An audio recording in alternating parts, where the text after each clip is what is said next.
Hello tout le monde, aujourd'hui je vous présente le Pessoa classique double brisure en gaine et cuir. Donc pour ce canon là, on est sur une double brisure gaine et cuir. Donc le gaine et cuir ça a énormément d'intérêt, on va vraiment apporter du confort au cheval, avoir un cheval qui va pouvoir un peu plus mastiquer, qui va être beaucoup plus dans le confort. Donc encore une fois le cuir c'est ce qui est plus naturel parce qu'on est vraiment sur de la peau contre de la peau.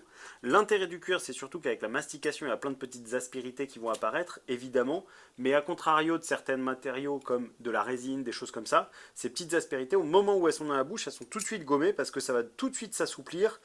Et du coup, on ne va pas avoir ce problème qui peut venir irriter au niveau des barres, des muqueuses, etc. Qui plus est, l'avantage du cuir, c'est que c'est un peu à l'infini. Le jour où le cuir est trop attaqué, vous trouvez un bourrelier, il vous retirera la couture, il change la peau, il vous remet une petite couverture cuir et c'est reparti de nouveau. Et si jamais vous ne souhaitez plus l'utiliser en gaine et cuir, vous pouvez aussi enlever le cuir vous-même, le nettoyer proprement et l'utiliser en mort double brisure classique. Donc pour celui-ci, on est avec la petite brisure en German Silver pour vraiment apporter le plus de confort possible et vraiment aider à la décontraction du cheval.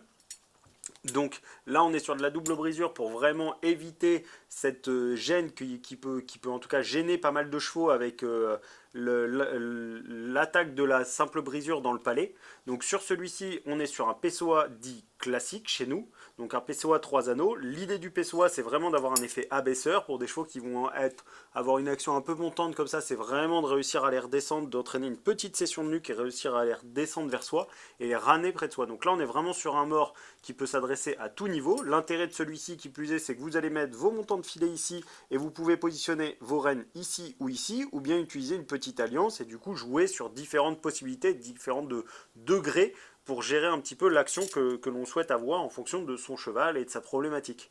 Donc en termes d'entretien sur celui-ci, il suffira juste de le nettoyer à l'eau claire, de bien le laisser sécher, et une fois de temps en temps, quand vous sentez que le cuir devient un peu trop sec, de passer un coup d'huile, une huile naturelle, neutre, le plus simple possible.